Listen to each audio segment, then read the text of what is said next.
Welcome everybody back to the Jets Friday Frenzy. I'm your host Panda, and welcome back everybody. Exciting week today. A lot of things to get to, and as of this week, we are gonna be live on Spotify and other streaming services, so you can listen to us if you missed our show, and also like and subscribe on our YouTube channel, and get spread the word, get us out there. With that this being said, let me introduce my other co-host, Chris, uh, Hello. and our main ranter, Christa. Hey, How are you guys doing? Everything good this week? So far, so good. So far, yep, so it's good. Friday. Can't complain. And I mean, this week was pretty good. I mean, I was really amped up this week because it was kind of like camp ended last week and there was really nothing to do. And then I want us to talk about what happened over the week when the Jets released the Flight 2021 docuseries, the four-part series, in which it went through how the off season went for the people inside Florham Park, and also among other things how we went through the process of drafting the players that we drafted. And I thought it was a great part show, and I mean I really want it to be a little longer, maybe a six-part series, because I think one of the things I did think it didn't do justice is about our later picks.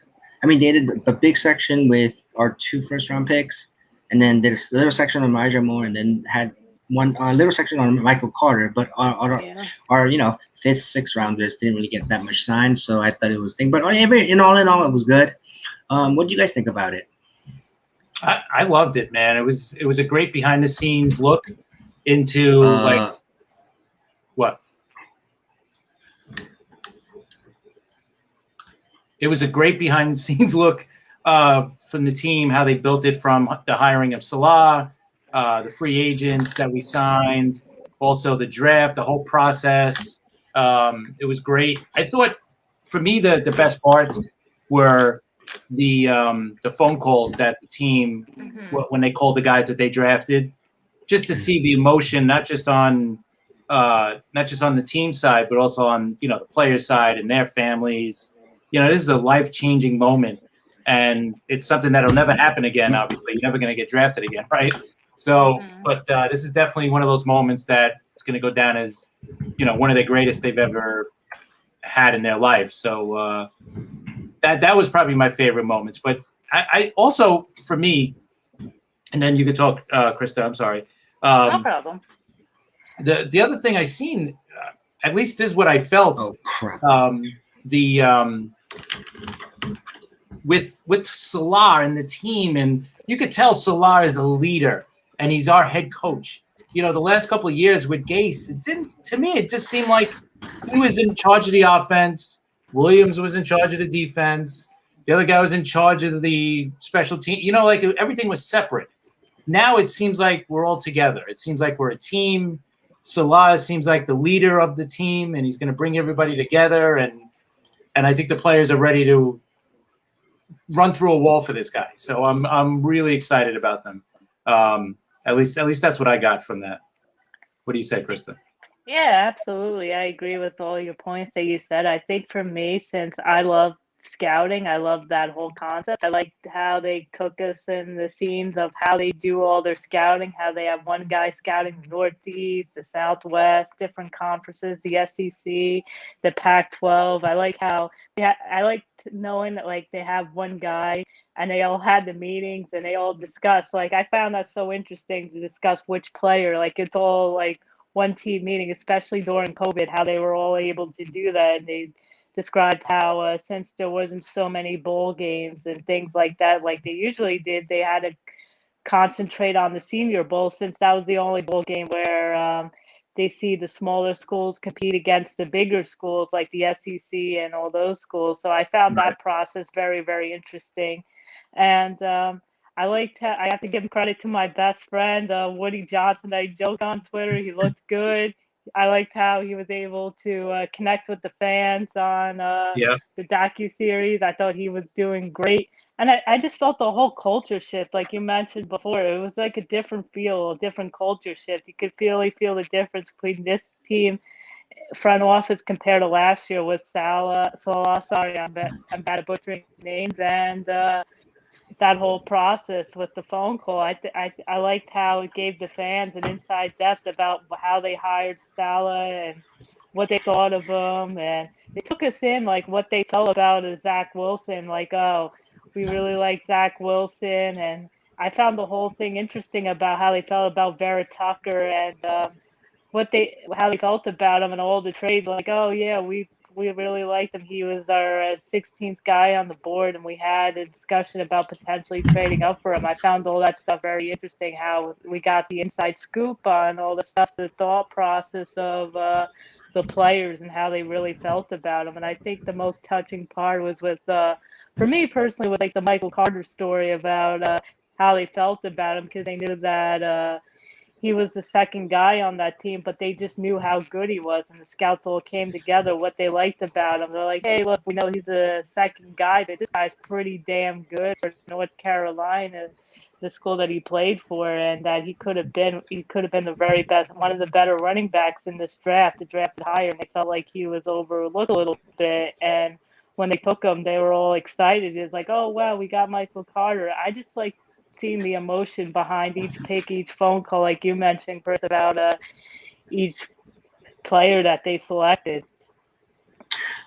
I mean, when I was watching the documentary, it felt like it wasn't like a documentary where they all say the cliche things. I felt it was more of a genuine, in your face camera kind of a docu-series where kind of it wasn't scripted. You know, a lot of these things they say they're not scripted, but they're kind of are. But I mean, from what I saw from the room reaction and then the people, especially seeing the behind the people scenes. Like, yeah, we all know Joe Douglas, we all know Rob Saleh, but there's other people who are scouting and also, you know, making other decisions about personnel that, you know, in depth that we got to see in this documentary, which I thought was very, very interesting. It gives a little other, you know, shout to the you know, the back man or the behind the scene people. I really liked about that.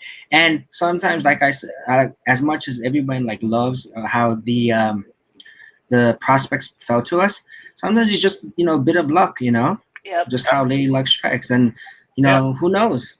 You know, we might be excited now, but, you know, and other teams that are excited about their prospects too. But who knows? You know, they have to put on the pads and go at it, and we won't know until, you know, maybe a draft you need about two to about 4 or 5 years to figure out if their talent's even worth it, you know. Right. So true. And yes, so I mean, in that case, you know, we had a good draft. Like, everything looks, you know, fine and dandy. A lot of optimism from my side. I think when I was watching it, I watched it about 4 times. Now I was trying to kind of get the nuances of what people are speaking and how much people like working for the Jets, and also how much people want to play for the Jets. That's the main vibe I got from it, from the docuseries, and I thought that was very excellent. And also, another thing about that is the fact that it's a good PR move, you know, to clean out house and show fans, especially us, who really don't believe in the Jets front office, saying, you know, they could talk all about change, but if they don't show it in their actions, it's going to see the same. So I thought it was very refreshing for us to see all this stuff, you know. And I agree with your guys' points too. And I think it's just pretty much a good, you know, solid, well done deal, you know. As we break the thing. And another way that I think our front office is doing a good job is with our next move that happened today, a couple of hours ago, is us signing Morgan Moses, who to come to protect Zach Wilson on the offensive line. You know, so what are your thoughts about Morgan Moses? I know, Christa, you've been on Twitter saying about Morgan sign here. Where's Morgan here? So I want you to open up. Go ahead. Yeah, so every time I tweet about Morgan Moses, I always get these 1 or 2 tweets that like, you probably didn't know who Morgan Moses was until you heard he was a free agent. I said, Yeah, true. But he's also an offensive lineman. I know we sucked at offensive linemen, and I know we need offensive linemen. So you can't blame me or any other fan that wants any good available offensive lineman that can come help Zach Wilson. So that's how I felt. I like Morgan Moses. I like the leadership. I saw some of his videos of him being fired up. I think he could bring a lot to the locker room, and he's available all the time. And no offense to Fant, I think he's serviceable at best, but availability is the best thing you could have, especially at offensive lineman. And I like this move because if, let's say, for example, God forbid, knock on wood, Becton gets hurt, Morgan Moses can slide into the left side if he as well. So I think it's also good insurance for Becton. I really like this move. I want all the offensive linemen, like I talked about before, and the more protection for Zach Wilson, the better. Yeah, let's on just hold on that thought. Yeah, Shawnee Dodd's right. It was the hard knocks of the early postseason as far as the flight 2021. I think it was kind of better. Like, because in hard knocks you see players, interaction hearts, but like to see the actual brain trust at work and like explain and analyze their thought process, I think was a little more. I liked it personally. And I mean, if you thought it was like hard knocks, great. It's very interesting. Yeah, no, it was just as good. It was right there with it. It had the same kind of feel to it. But obviously this was better because it was our team that they were talking about, and we seen all that behind the scenes from that. And getting back with Moses, what Christa was saying, I would think, what, he signed to a 1-year deal. I think for me, he's got to be at right guard. This guy started every game the last 6 years for Washington as their right guard. So for right me, tackle, you mean? Sorry, yeah, right tackle. You put him at right tackle, and now you make Fant as your backup left and right tackle in case of, like you said, if Becton, if this foot problem is going to, bleed into the season or whatever. Let's hope not. Let's hope he doesn't have to miss any games and can stay as the backup guy, But this is another guy, Moses. He hasn't missed a game yet for the last 6 years. He started every single game. He was one of their captains. So that's the type of player we're getting. Our right guard spot is still going to be up for grabs, as we know. But I think it was a great move, just to have that extra. I mean, this guy's definitely an upgrade, I would think, over Fant at right tackle. And you know what? We got him for the year. And listen, if it works out, great.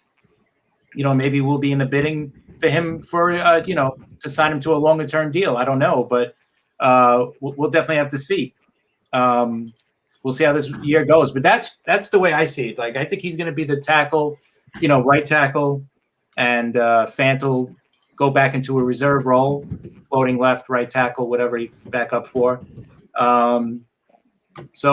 And let's just cross our fingers. We don't have to worry about, Becton being out a few games. Like last year, he missed 2 or 3 games. Already he's, he has the plantar fasciitis. So hopefully that's, no big deal in another month or so. And, otherwise, man, our offensive line went from our weakness to probably one of our strengths. I mean, some people are calling it, we got the best offensive line in football. Oh, God. Yeah, I think we got to slow down a little bit. We still got a hole at right guard. Our center, we're hoping McGovern's going to be better than what he was in this new system. But let's slow down a little bit. It's improved. It's better. It's good. But I don't know about it being one of the best. I got to introduce them to the Chiefs offensive line if they think we're the best. Oh, man. Yeah, that's a little crazy. That's too much Kool-Aid. Yeah. Okay. Exactly. I want to say this on this part. Number 2 is, one is, I know we have now a competent GM because look at the new Morgan Moses contract. He's only signed base for $3.5 million, and it's incented to $5.3 million. I mean, honestly, I thought he would get plus $5 to about $8 million. I know it's late in in the off season, but I thought he would be asking for more because I honestly thought he was using the Jets as leverage to get more money out of people. But the fact trying to, right? Yeah. But the fact that he signed at a very low number and kind of a prove it deal this year, getting to cash in next year, I think it's a good thing. Maybe he likes it and he stays here and signs a long-term contract next year. that, and we could have a right tackle for the future. You know what I mean? But I thought that was the reason why, like he wanted to sign the 1-year deal so he could go into next off season, at the beginning of off season as like the top right tackle or one of the top tackles as a free agent, to really cash in, because I think he's 29 now. So next year he'll be 30. So this is probably maybe I would say last time he's going to get a big as an offensive lineman. I think he would get his last big contract before he starts to dwindle, I guess. Yeah, so this is it for him. So it makes sense, a 1-year deal for him, and it makes sense for us too. Because listen, let's say if for whatever reason he's not a good fit for our system, all right, it's a 1-year deal. It's no big deal, and we got Fant as well. The one guy who I think is going to be now on the outside looking in is Adoba. Right? Udoga? Yes. Yeah. Right? I don't know if he's going to make the team now. So we'll see. Well, let's see how – I would want them to put their best 5 offensive linemen out and, make sure that Zach is behind a wall. Right. So we'll see how it goes. And, let's see how training camp goes for us to even predict who's good and who's not at the moment, because of the change of scheme and the pass blocking schemes. Right. And the running schemes might be different. Maybe this might benefit Doga, and he might still make the team. Who knows? But anyway, all in all, it's a great signing for us. It's a confident signing, and way to go, Joe Douglas. It is what it is. Yeah. All right. Now our next topic is something that happened today, and as far as being June, and it is Pride Month. For the LBQ, that acronym, Pride Month, right? And one of the players for the Oakland Raiders came out, who was an active player. This is the first in the league for everybody, and came out and he promoted that he was he's on the other side. He's prideful. It's for coming out, and I thought it was great for him. I'm sure there's going to be people on social media or personally in his life or on the team that might have a little angst against him. But he had the courage to come out and say what he did, and good for him. And I saw after they came out that they said that his jersey was the #1 seller. After that, so great for him. He's getting the support, from the community, from the NFL community. I think it's great. I think also too, hopefully this helps, other people come out that have been kind of, in the closet or whatever you want to call it. Thank you, Shawnee. LGBTQ. Yeah. So I just correcting me. Thank you. I just hope it helps other people come out because, like he donated $100,000 to whatever fund. I forgot what the exact name was. Trevor Project. Yeah, and then the NFL matched it, which was great on that point, their part. So I think it's a positive thing. Are we going to see like now a bunch of players coming out and saying it? Probably not. I still think it's, I still think it's a touchy subject in the locker room, especially the NFL locker room. But hopefully this is the beginning of, if more of them come out, if more people are okay coming out, then it'll be easier. It'll just, I'd rather it just be, okay, whatever, he's gay. All right, who cares? Like it's no big deal. I'm not saying I don't care, but you know what I mean? Like, yeah. The guy's straight, the guy's gay, who cares? It doesn't matter. I don't care what they do, as long as they know how to play the game, that's all that matters. So hopefully this helps in that sense that it's more easier accepted in the locker room. And so far it seems that way. One thing I also thought about is, it's him coming out that he is gay or stuff like that. Maybe the locker room that he was in also kind of maybe was comfortable for him to come out. Right. Maybe they didn't have a problem as far as like other locker rooms. Maybe if the situation was different in their locker room, maybe he wouldn't have come out. But maybe that locker room is comforting and is encouraging to him. So maybe that's why he came out. So I think it's great. It's something new. And it's still harder for I'm not putting the guy down, but I think it would be harder for a star to come out. Like if we'll use anybody. Any name you want to use, any top player. Like if Tom Brady came out, right? That would be more funny than anything else. But if he came out, right, it would. I think it's it's much more difficult for a star to come out because there's more to lose. Nassib, he doesn't have all these contracts with all these other companies. If he comes out, will that affect it? I don't know. So I think, but hopefully, like I said, it's the first one of whoever else is out there. I don't know who else, but I'm sure there is. And I think as a player, if anything, I'd want to know than not know if it's on my mind, I guess. I don't know, but we'll see. Oops. Okay. Yeah, it's great. And I think, it's the NFL has been always towards positiveness, towards social, issues. So I think it'll go a long way. Maybe, who knows, maybe someone else will come out during the year. I think so. I think hopefully this is going to open the door for more, but we'll see in other sports. All right. Yeah, that's cool. All right. Like this part of the show, we're going to take a little off the news and we're going to go into funness and stuff like that. But first, before we start this, please like and comment here on the side. Tell us if we're doing a great job or doing a lousy job. Please like, subscribe to the channel. Also follow us on Twitter. The scrolling bar down here will have all of our information.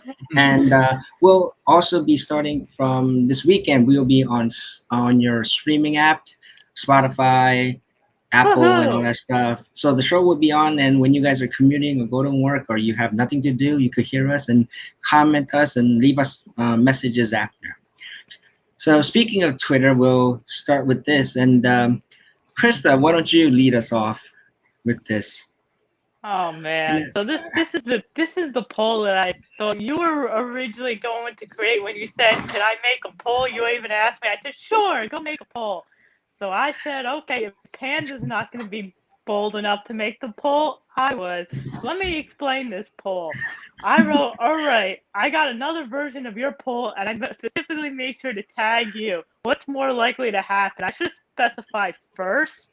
But either way, I got the results that I thought was going to happen anyway. A lot closer than I thought. I would have expected 90% the first way, because anyone that knows Tinder and you've been blocked, that Tinder defense is no joke. You can't get past them. You can't do anything on Tinder once you're banned. So I'm very surprised that even got votes in the first place. I would have voted for the number one option. Hold on, Krista.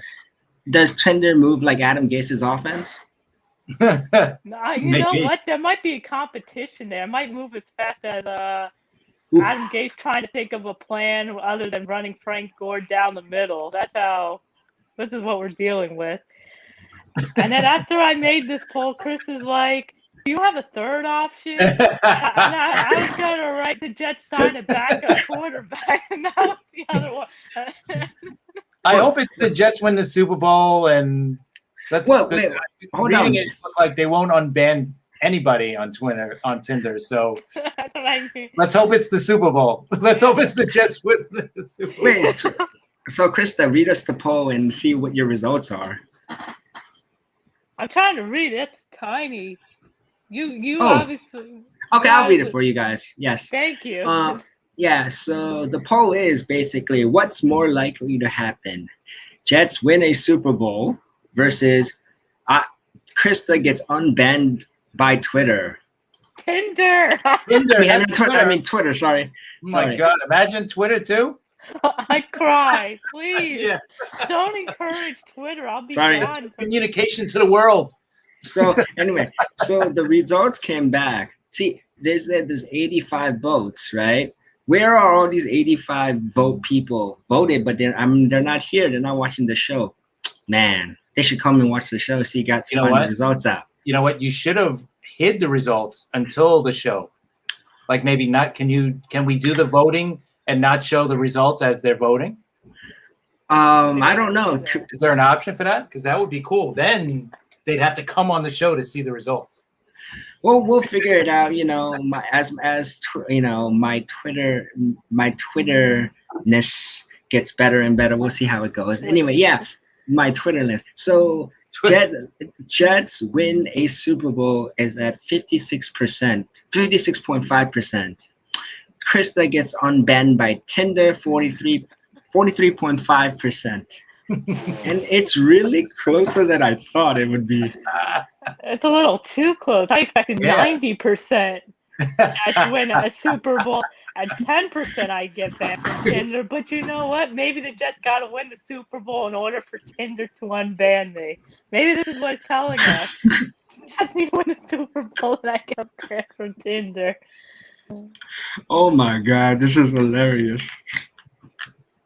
Anyway, I mean, so I think we're gonna have a poll question for this week, and we'll try to make it as funny as we can, and hopefully people who are following us on Twitter will vote and see how it goes, and we'll see about that. Yeah, so we'll bring us to things. So we talked about people who are who got drafted by the Jets and who have been, kind of in that thing. I mean, sorry, where they've been kind of presented to us, I think. But we want to talk about the, the UFDAs, the undrafted free agents that we picked up, and among them, who has the golden ticket to make the roster. And I've been doing a lot of research and stuff, and I don't know what you guys are thinking, but I really like this kid named Isaiah Dunn, the cornerback that's been coming out. He seems like he's been making a lot of splash in camp, so he might be able to make it as like a third or fourth cornerback. They say, assuming that Hall and Blisson makes 1 and 2. So we'll see about that. What about you guys? You know what? I thought Yadoba was going to definitely make it, but he hasn't looked good yet, so far with OTAs and the mini camp. But we'll see when camp starts at the end of July and into August. Let's see how he does on the field. Maybe he's a better player on the field, during the game than he is in practice. He was the guy I thought was going to be a shoo-in because our tight ends were not that strong. But so far, none of the tight ends have come out yet, have stepped up and really said, okay, I'm going to take this job. I'm sure they want to give it to Herndon to be the starter, and he'll probably end up being the starter. But so far, nobody's really, stepped out yet. So we'll see. But I thought he was the shoo-in. But I agree with you. I think that guy, that kid Dunn, has impressed a lot so far. And the second cornerback is pretty much up for grabs.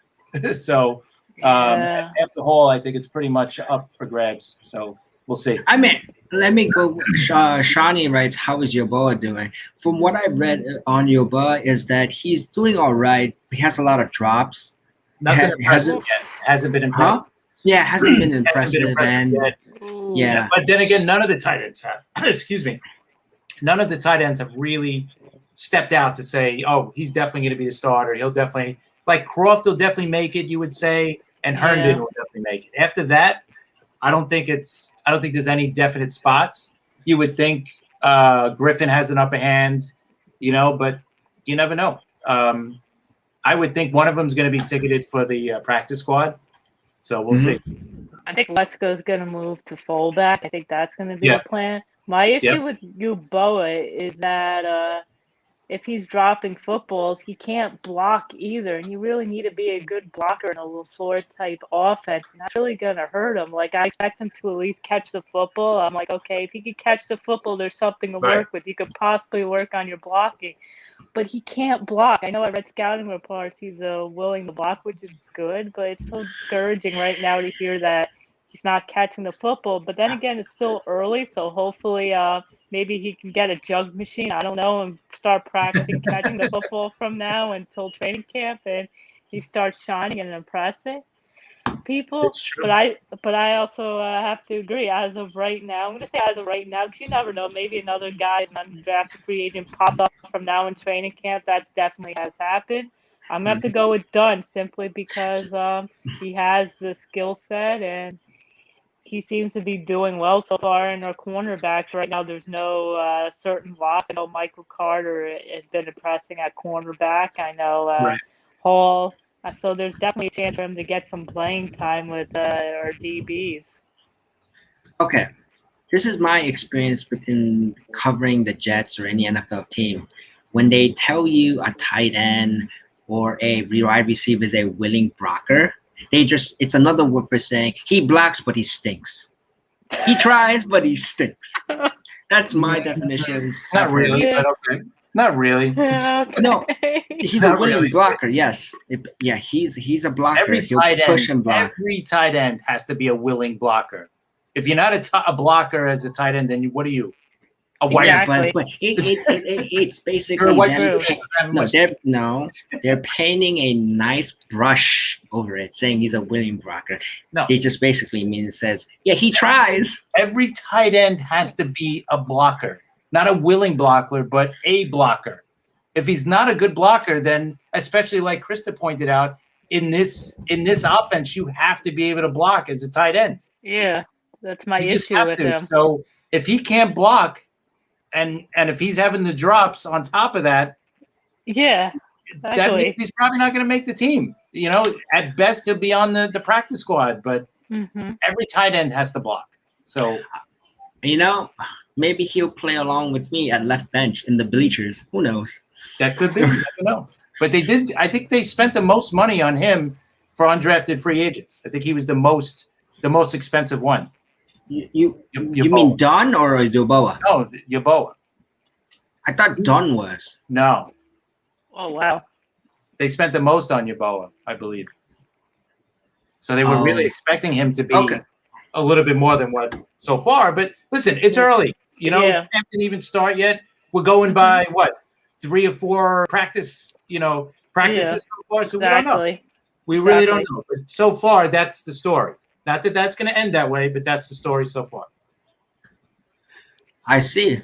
Other other things is like there's so much press releases on the top guys. There isn't any much other things. I think training camp is where we're gonna find out who belongs where. I really want to see who's gonna play will linebacker for us, and who's gonna play our slot corner and nickel back. So we'll go from there and see it like that. So who looks like it's going to be Carter. At least they want him to be the. Yeah. Oh, I see. At least they're hoping for it, but we'll see. Like you said, it's going to be up for grabs. A lot of So these positions. here we go. A drop down prediction right now. Who's gonna get the UDFA golden ticket for camp? Sorry, excuse me. One prediction. Christa? UDF undrafted free agent. I'm still gonna go with Dunn as of right now because I still don't know too much about the other undrafted free agents have really shown himself. Yeboah is the guy that if you were to ask me week 1, I probably would have said him as the guy that was going to be the dude. But you can't catch it right now, which is unfortunate. Like I'm recommending if you somehow watch the show, please go get a jug machine so you could catch the football. I'd love to see you on this team because our tight ends suck. And we need a tight end, and he needs to be a willing blocker. And that would probably be my advice to every tight end. Please go get a jug machine. I know Chris Hearn is headed to the tight end university, I've heard. But I hope Travis Kelsey and Kettle talk some sense into this man and he finally gets back straight. He comes in as a new tight end and does well. But, yeah, I'm going with Dunn as of right now because we need help at cornerback. He's showing promise, and that's my guy right now. Chris? Yeah, I think Dunn is the probably the most favorite to definitely earn a spot on the roster. Another guy, because we never have enough edge rushers, Rashad Jr. from Oregon State. Hamilcar, right? Yeah. That's another guy who I would say probably going to make it. But outside of that, it's going to be tough. Like I said, Yeboah, I thought for sure, like when they first signed him, I was excited as everybody else. But so far, he hasn't. But you never know. Exactly. Once camp starts and once they start playing games, maybe he'll start impressing. We'll see. Very true. So my golden ticket UDFA is going to be our new kicker. because I don't want to see Sam Ficken kicking for us next year. This year, Oh God, you got to bring that name. We'll see. Ah. what? I mean, are you annoyed at Sam Ficken or what's his I'm name, annoyed at all Luger? kickers. I'm annoyed at all kickers that are not Jason Myers, thanks to Mike McCagan. That's how I'll put it. Come on, we can't go around looking for. There's no Pat Leahy's around here. We can't go find one late this late. So I mean, we're gonna have to stick with what we Hey, have. we did find Jason Myers late, so you never know. We might have it, like you mentioned, we might have the guy already on the roster. I just don't want it to be Sam Fickens, because if it's Sam Fickens, that means we totally failed, and Sam Fickens is the best guy that we have at kicker. Yeah, we'll see. You never know what'll happen by the end of camp. Exactly. Through the exhibition games and the preseason games. I mean, you never know what'll happen. But so far, these are the two that we're gonna have to. Let's hope Awesome. one of them kind of gets hot during the exhibition games and starts to show off a little bit and make some kicks, and we won't have this problem. But who knows? Yep. Kicking is important because it is exactly as important as scoring touchdowns and things, because we have blown games because we miss easy layup field goals, and the other team takes the ball and drives it down the field and score on us. So it's a momentum killer too when we miss a easy chip shot. We're supposed to be like, he's supposed to make it. We change field, make the other team drive, but when we miss, it's like, oh, again, and here we go again, and stuff like that. So we'll see. I mean, interesting topic, guys. You guys have been following up on your beat reporters from knowing UDFAs, because there haven't really been a lot of mentions. You really have to dig around. Okay, back to our promoting again. Please like us, subscribe, follow us. Follow our polls and see all these Christa shenanigans on her, because she's cool with that. So wonderful. Next, we're gonna move on to a next topic. Our next topic is, I really don't want to talk about this topic, but we're gonna have to because it's making a lot of news around the NFL, and it is his Cole Beasley and his opinionated comments as far as being the anti-vaxxer. So who wants to start with this one? Good, Christy, you can start. Okay, so when he made that long essay that I didn't feel like reading, I was tempted to like the comment that said, okay, what are you sorry for? What are you apologizing for? Or thank you, whatever. Okay, move on. I did not feel like reading that long essay. I'm sorry, Cole Beasley. I'm not going to read your 4-page essay on why you refuse to take the anti-vax. That's your decision. And the fact that he said he's willing to retire, dude, you're on the Buffalo Bills, and you're finally on a team, a good team for once in your life. Because I know when you were on the Cowboys, they sucked, and you even tweeted that they sucked. The Cowboy fans are getting on you, and they still suck. And you have the chance to win the Super Bowl, and you're telling me you're willing to retire because you don't want to take the vaccine. You're on the Buffalo Bills, and this is just totally mind-boggling, because not only do you not want to take the vax, you're willing to retire when so many guys that I know are willing to get a shot on the NFL, and you're willing to blow it all away. And there's some guy that's like, you know what, I wish I was in Cole Beasley's shoes, because not only is he on a good team, but he's playing on a dream that I've always wanted. And I just think it's just incredibly selfish that he wrote that long-winded tweet, and I thought it was unnecessary. I think he could have just been like Sam Darnold, like say, "Yo, I'm still doing my information," and move on. But no, he had to make it a big drama thing. He had to make it a big damn controversy on my timeline.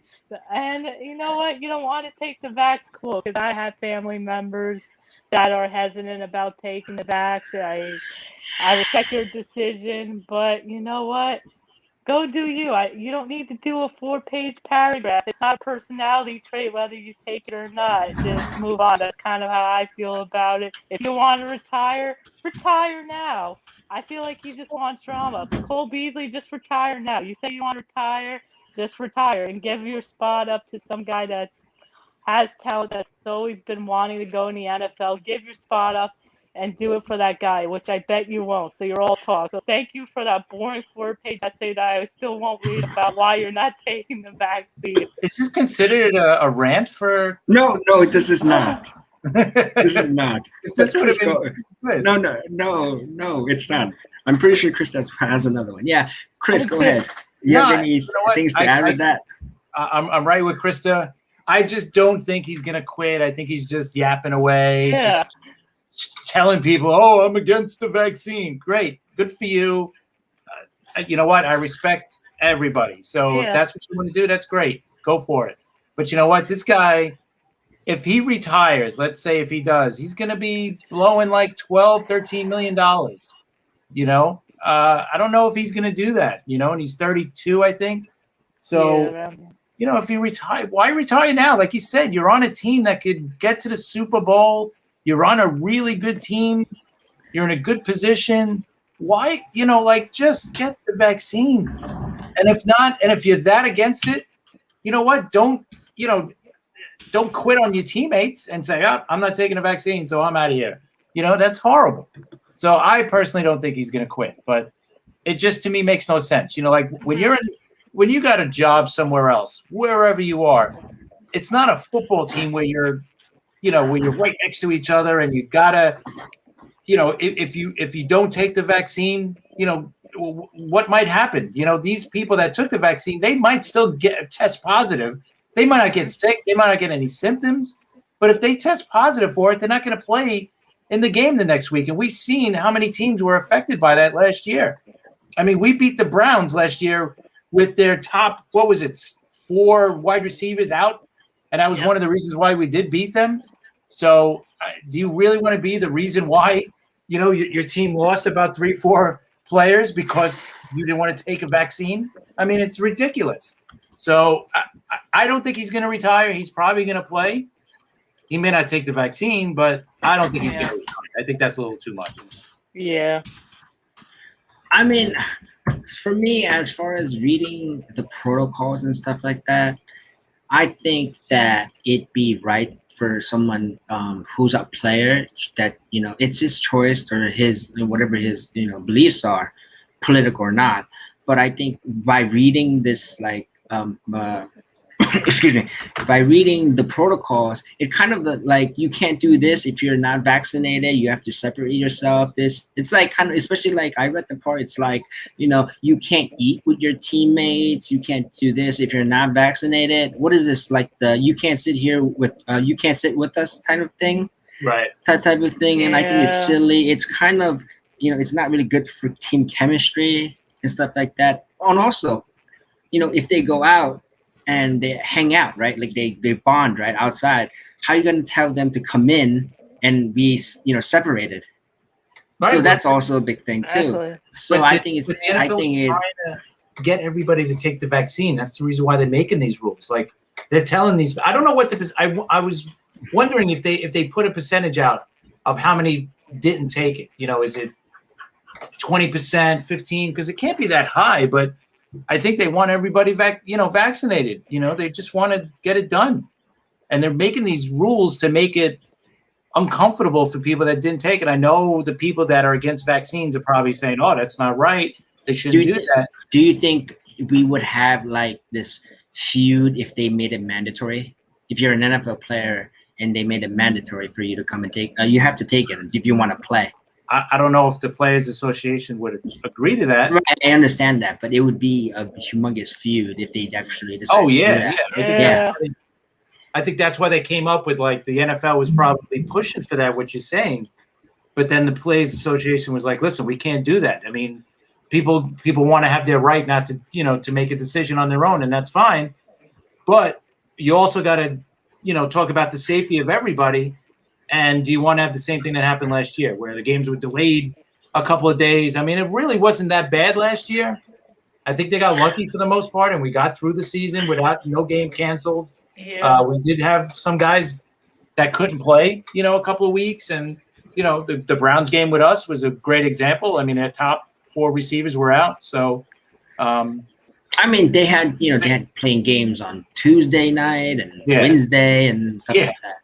So I mean, it was all over the place. But if I was one player that didn't have the vaccine and somehow, some way there was an outbreak in my facility, and I know I'm one of the only ones who didn't get vaccinated, right? I'm causing other people distress.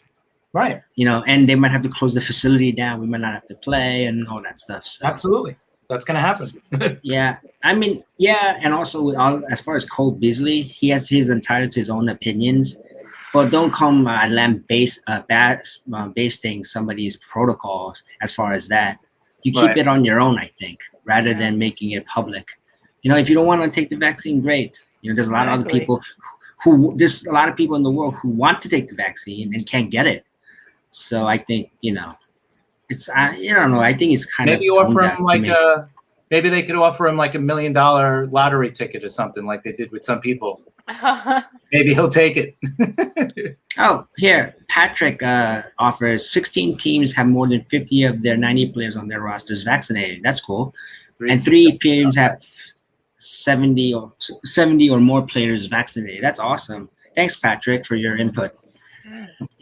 I mean, that's wonderful. Eventually, I guess some people will come around and take as far as the season gets near, and when paychecks roll around, I think it's gonna it's gonna be a little more. Yep. I agree.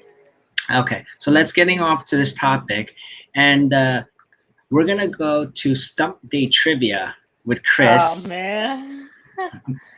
I made it easy for you guys, all right? Oh god. So anybody who's watching us on YouTube or on Twitter can participate on the comments. Yes. So answer away. All right. So I'm keeping it easy for you guys, okay? The last 2 years the Jets have drafted, okay? I agree with this comment. I agree too. Yeah, every player should be vaccinated. It should be a mandate. I think, but I mean, what the Players Association says. Right, I think that it would be tough, but I totally agree with. Totally agree with him. I'm working for a company, and my manager kind of came down and kind of pushed us to get it. Yeah. So which we all did, and we're in the office, and we're pretty much doing pretty well. So I don't think and I'm not an elite athlete like these guys. Right. So I have my reasons for taking the vaccine, and all the other people do, but I mean. Yeah, it should be safe, easy, and since it's also a contact sport, so it should be more of a big umbrella of taking and whatnot. Right. Okay. I agree. Yeah. So all right. Okay. Let's get back to our trivia. All right. So the last 2 years, the Jets have drafted a wide receiver in the 2nd round. Right. This year, Elijah Moore. Last year, Denzel Mims. Before that. What was the last time the Jets drafted a wide receiver in the 2nd round? Stephen Hill. No. It's not Devin Smith. Yes, Devin Smith. You're right, Christa. Oh, wow. Bonus point. Here's a bonus point. What college did he go to? The Boston, Ohio State. Ohio State. Okay, that's not Clemson. What was the last? What was the last? Tight end we drafted in the 2nd round. Jason Morrow, Texas Tech. What year was that? 2006. Woo. 2006. 14. 14. And you know what? Jason Morrow only caught 41 balls in his career. Okay, here's the second part to this question. Keeping it easy. What was the last tight end we drafted in the 1st round? Dustin Keller. What year was that? 2009, along with Mark Sanchez. 2008. Oh. 8. And what college did he go to? Purdue. Good. See, you're getting better. You're getting better. What was the last wide receiver we took in the 1st round? 2003, Santana Moss. 2001. 2001 was Moss? Yeah. And he played, you know what? He played 14 years.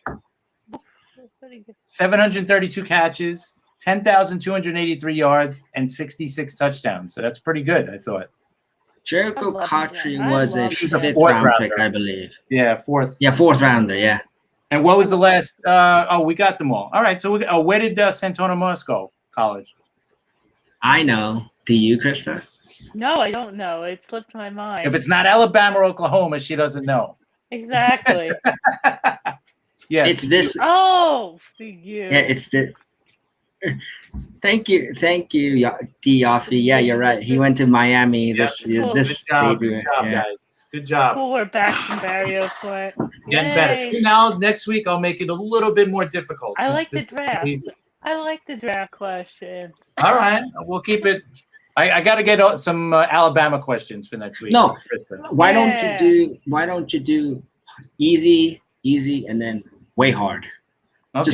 Just just to stimulate the mind. We'll get the easy one Yeah, for Krista, like but Alabama, and then we'll get the hard ones.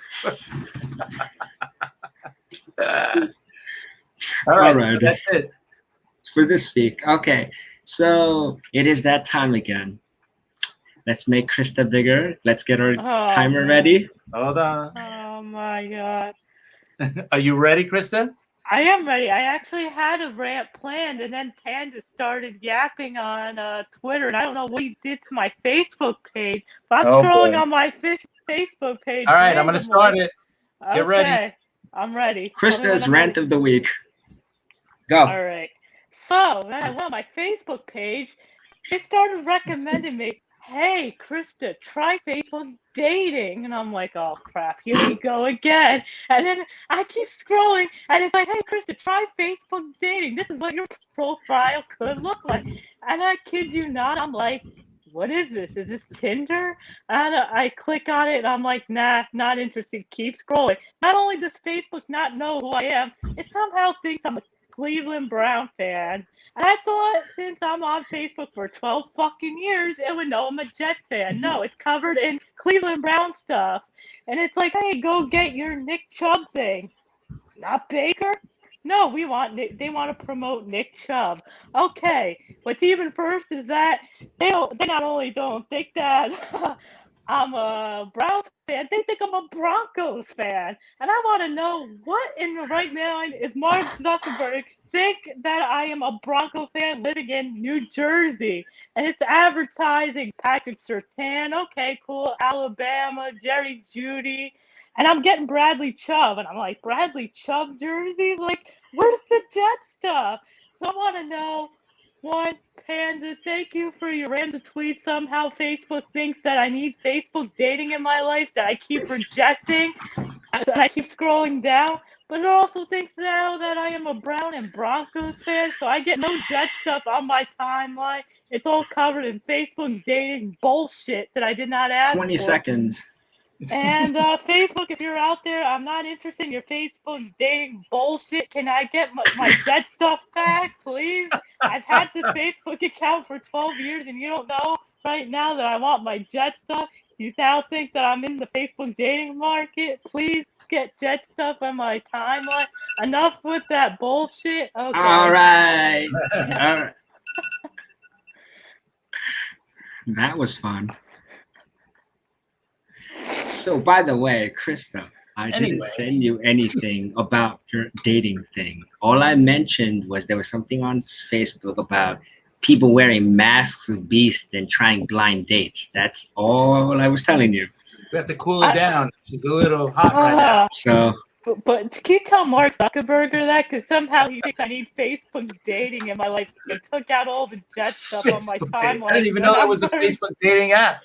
Me either. But apparently, I scrolled down and it's like, this is what your dating profile could look like, and it's very. Maybe they're like, since you were banned on Tinder, you could join us on Facebook dating. Oh my gosh.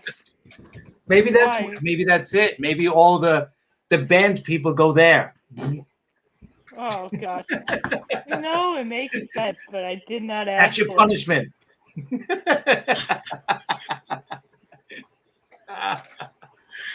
Okay. Are we done, Krista? Or our rant this week? I think she is. I am done. I had something She needs to cool planned. down. She needs to cool down, I think. I had something else planned until Facebook had to throw that bullshit in my timeline.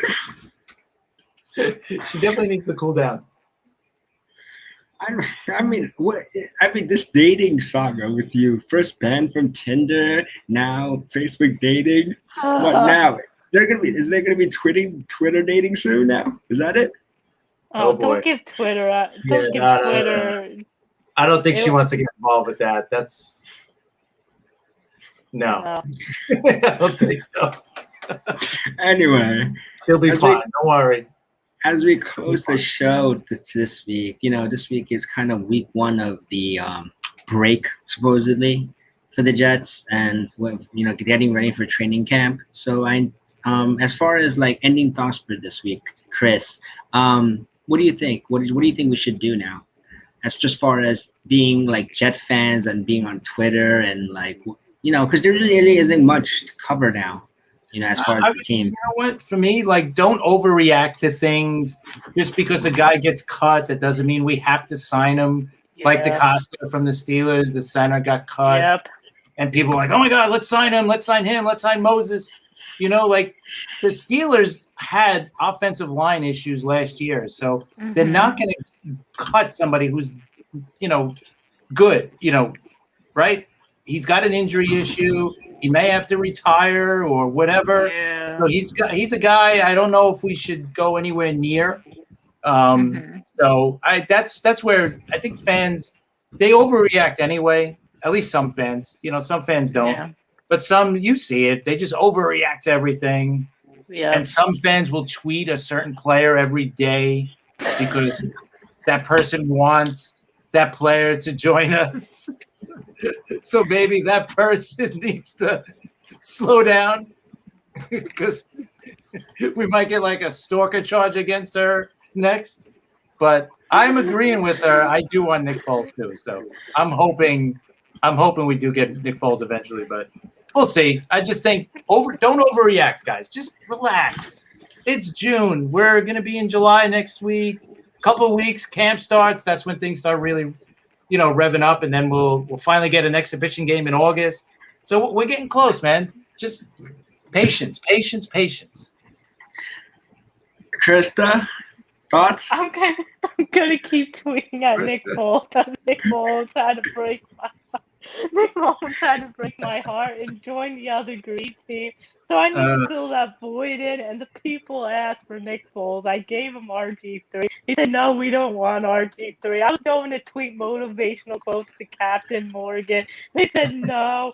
So here we are. You guys asked for it. I'm tweeting at Nick Foles. Nice things, by the way. And I know he's still on the Bears, but I have to remind him of how good the pizza is every day and how hot it's getting here, the beautiful weather, and all the wonderful additions that we have here in case he makes a change of heart if he does get released or traded. Then he's like, hey, maybe I want to go to the New York Jets and help coach Zach Wilson. So I don't think I could stop tweeting at Nick Foles, unfortunately. I did that to my bestie, Woody Johnson, so I have that void in my heart that I need to tweet at someone every day, at least till the season starts, or unless he starts breaking my heart like Nick Mullins. Please don't be like Nick Mullins to break my heart. But anyway, yeah, and be happy that we got Morgan Moses, and have a great weekend. All righty. My final thoughts is this.